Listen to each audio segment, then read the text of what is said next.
Different words for the same thing. Here are 5.5 regional variations in what Americans call common things.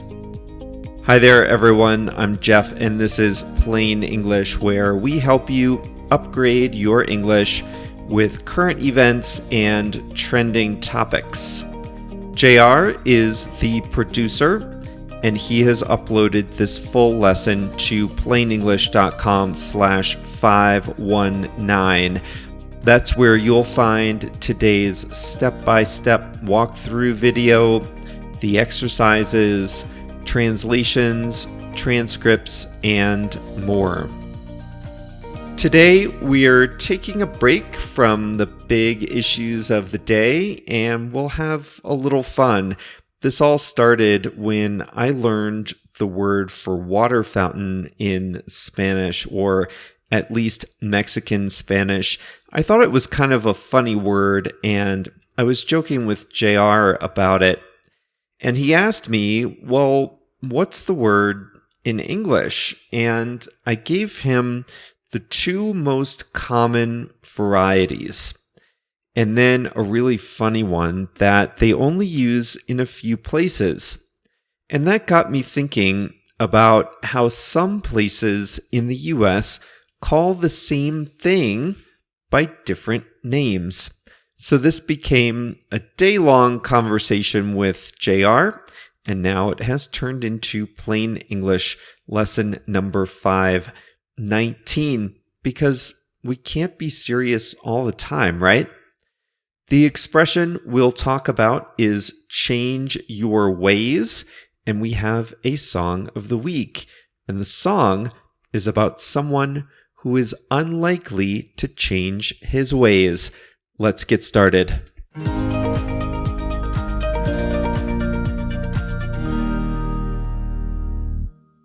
We all know that certain things are called by different names in different countries. In America, you take an elevator. In Britain, you take a lift. In Canada, they say washroom. In America, we say restroom.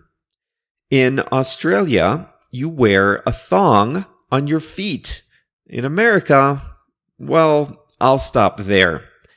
But even within the US, some words are different depending on where you live. And even though media is now much more national, these regional variations persist. In 2016, the author Josh Katz wrote a book called Speaking American that highlighted many of these differences. And today's lesson draws on a few of the examples from that book. Let's start with the example I gave you just a moment ago.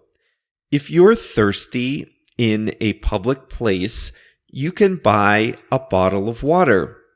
But you might also want to look for one of those metal machines that give you free water. You know the kind. You bend over, you press the button, you put your lips uncomfortably close to the source, and you drink in some fresh, free water. And hopefully it's cold. What's that machine called? In the south and east of the United States, that's called a drinking fountain. In the west and parts of the Midwest, it's called a water fountain.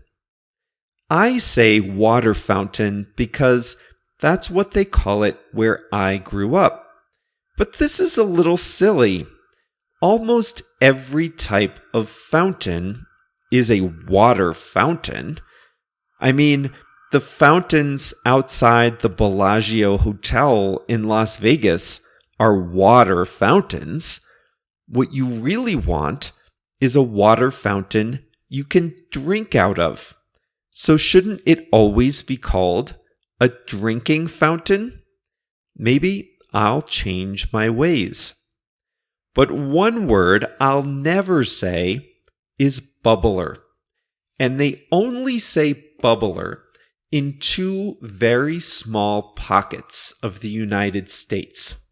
They say that in a small corner of Wisconsin, and they say it in Rhode Island and parts of Massachusetts in the Northeast. The weird thing is that these regions aren't close to each other, but two pockets of the United States call a drinking fountain a bubbler. Here's another one that surprised me. What do you wear on your feet if you want to go for a jog? These shoes are usually white, rubber, and they lace up. Some places call them sneakers, while I thought only a few places call them tennis shoes. Even if you're not playing tennis, and even if the shoes are not really designed for tennis. It turns out that the vast majority of the US calls them tennis shoes, while only the Northeast calls them sneakers. I'm in the minority here calling them sneakers. A funny note about this one, in Hawaii, they just call these shoes. Of course, because if you're in Hawaii, why would you wear any other type of shoes? Imagine the weather is warm and you're outside and you see small little flashes of light hovering in the air right when it's getting dark. It's coming from a bug, but what is that bug called? In the middle and the south of the US, that is a lightning bug. But in the west and the northeast, it's called a firefly. I remember this one from when I was a kid. My parents called them lightning bugs, but everyone around me in Connecticut called them fireflies. If you have a house and you're moving, you might want to get rid of a lot of stuff. This isn't common in big cities, but in smaller towns and suburbs, it's common to put up a sign announcing that you're selling a lot of items. And this was the days before Facebook Marketplace. You would put up posters with your address and the dates and times. And you'd spend the whole weekend trying to sell old sweatshirts and chairs and glasses and records and knickknacks. In most of the US, that's called a garage sale. In the Southeast, they call it a yard sale. In a small part of Wisconsin, they call it a rummage sale because you rummage through other people's old stuff. And in a teeny tiny part of the Northeast, which happens to be where I grew up, they call it a tag sale. I laughed out loud when I saw this because it's true.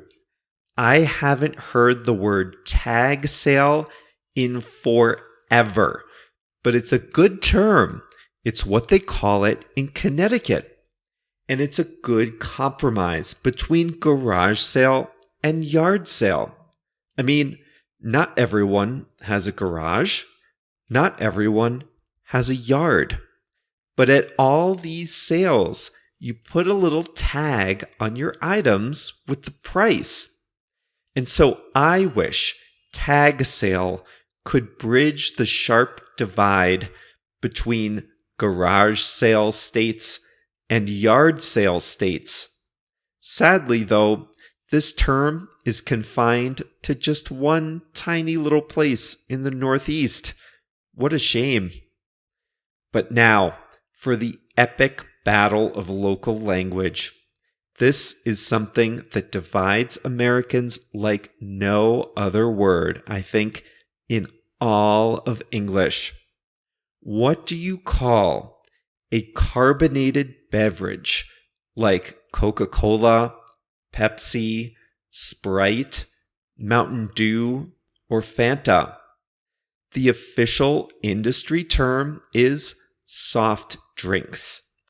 This is the neutral, official term that you would read in a business report or maybe on the menu of a large chain restaurant.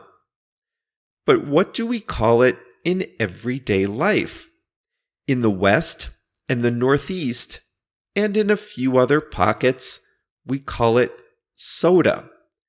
This is the correct term, in my opinion. But in a large part of the North, like the upper Midwest, they call it pop. Like, I'd like a can of pop. Or, oh, I'm not feeling well. I think I drank too much pop. I will never forget the first time I heard this term. I was on the school bus. I was 10, maybe 12 years old.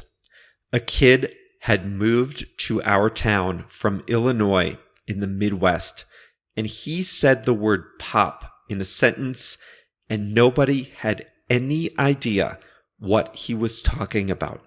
To him, it was normal to say pop and strange to say soda. For us, it was the opposite. We literally could not believe that they called it pop in Illinois. Now, the really strange thing is what they call it in the South. Are you ready? Here is what they call Pepsi, Mountain Dew, Sprite, root beer, ginger ale, orange crush, Fanta, Diet Coke, Diet Pepsi. This is what they call it in the South. Coke. It doesn't have to be Coca-Cola. They call every type of soda Coke. In fact, it's common to say, "What kind of Coke do you want?" And it's common for someone to answer, "Pepsi."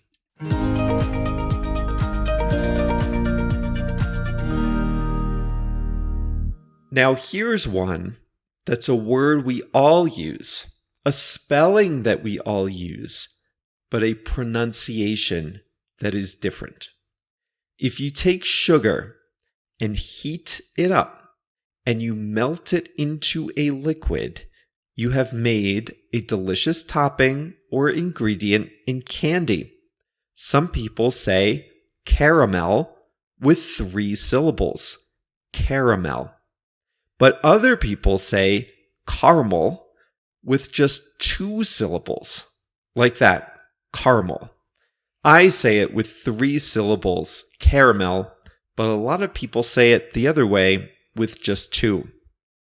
By the way, this is such an eerie coincidence.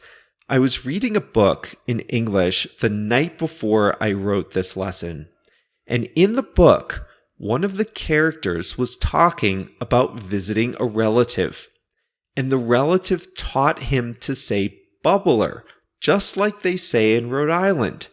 And I thought, that is so weird. I was already planning this lesson in my head, and when I saw that in my book, I knew it was a sign I had to do this topic.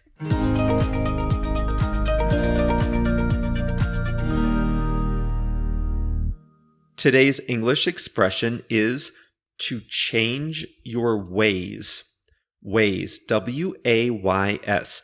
This is informal, and it simply means to change the way that you do things. It's not about adding or subtracting habits from your life. It's about how you do the things you do. And change your ways usually means to improve the way you do things. Earlier today, I told you that I say water fountain to describe the public place where you practically kiss a metal dispenser to drink free water. I grew up calling this a water fountain. Like you would ask, is there a water fountain nearby? Or, hold on, let me get a quick drink at this water fountain.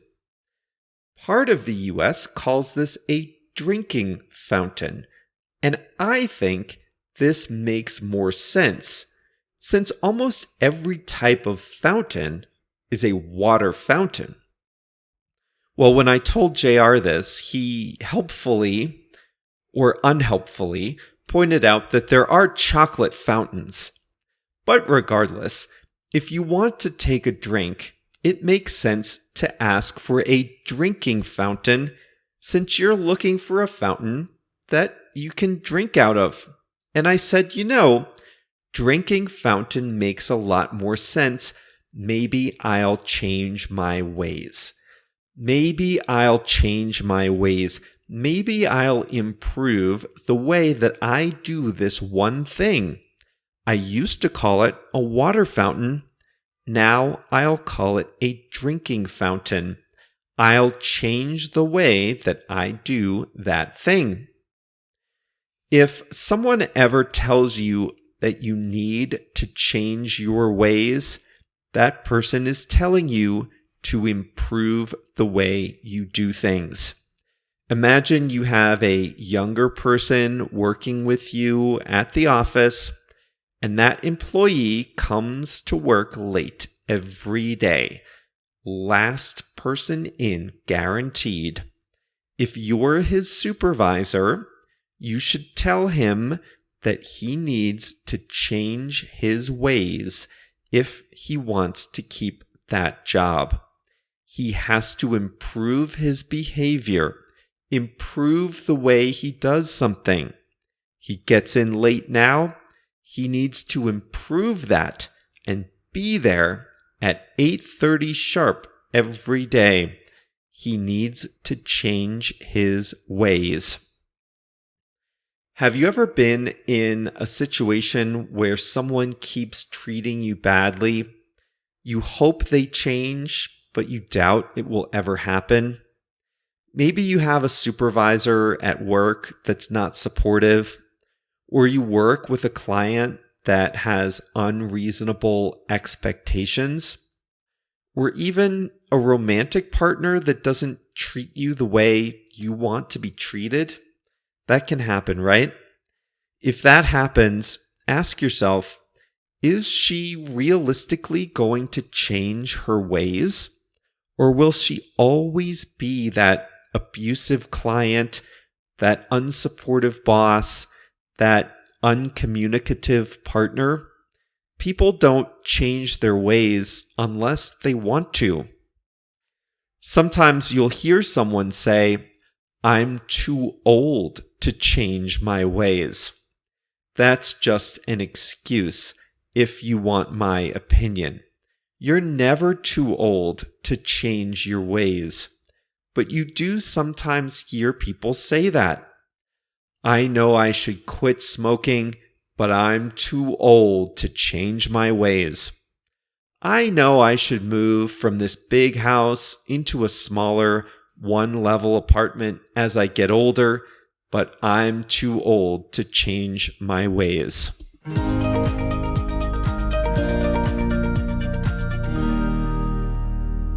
How about a song of the week? Here we go. "I'm No Angel" by the Greg Allman Band. Here's a story of someone who freely admits that he won't change his ways. He sings, "I might steal your diamonds, but I'll bring you back some gold." I don't know about that. I don't think I like that bargain. I do like the song. This was on the radio all the time when I was growing up. It came out in 1987. I was young when it came out, but Greg Allman was popular in the 80s and 90s. Speaking of not changing your ways, one of the early plain English lessons was about musical paralysis. It's the idea that you hit a certain age and you just stop absorbing and liking and listening to new kinds of music. That was lesson 72 at plainenglish.com/7272. The idea is you settle into the music you like at a certain age, and you primarily listen to that as you get older. It doesn't mean you'll never like a new song, you'll never like a new band, but it does mean you don't really change your ways, musically speaking, after a certain point. It doesn't happen to everyone, but it did happen to me, and I'm No Angel is a good example of the kind of song I listened to as a kid and that I still like to listen to today. Most people hit their musical paralysis around age 30. I think I hit mine at like age 14. So thanks, JR, for working today's expression into the song of the week. I'm No Angel by the Greg Allman Band. That's all for today's Plain English. I hope you didn't mind taking a slight break from the important issues of the day so that we could debate exactly what a Coke is, or whether you really need to play tennis in your tennis shoes. I have a feeling this might be a topic for a future live conversation call with Plain English Plus members. So if you're a Plus member, keep an eye on your dashboard for this one and start thinking about whether there are funny variations of words within your own country's borders. That's all for today. We'll be back on Monday with a new lesson. See you then.